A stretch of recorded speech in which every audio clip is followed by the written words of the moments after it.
السلام علیکم دوستو، مصر میں زمانے جاہلیت سے دستور چلا آ رہا تھا کہ جب بھی دریائے نیل نہر جاتا تو ایک حسین اور خوبصورت لڑکی کو قتل کر کے دریا کے حوالے کر دیا جاتا تو دریائے نیل پر حسب معمول چل پڑتا۔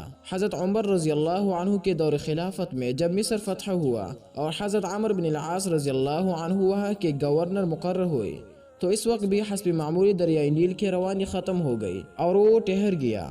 اس موقع پر دوستو حضرت عمرو بن العاص رضی اللہ عنہ سے لوگوں نے اس دستور کا ذکر کر کے اس کے مطابق عمل کی اجازت چاہی۔ حضرت عمرو بن العاص رضی اللہ عنہ نے فرمایا کہ یہ جاہلیت کی رسم ہے، ہم ایسا نہیں کریں گے، البتہ امیر المؤمنین حضرت عمر سے مشورہ کروں گا۔ چنانچہ حضرت عمر نے امیر المؤمنین کو خط لکھا اور اس واقعے کی پوری تفصیل بیان کر کے مشورہ چاہا۔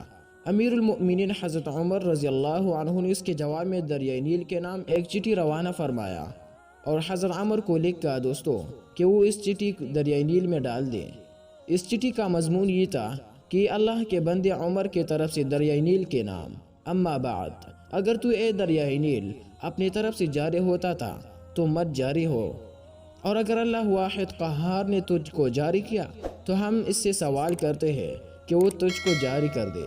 حضرت عمرو بن العاص رضی اللہ عنہ نے وہ چٹھی دریائے نیل میں ڈال دیا دوستو۔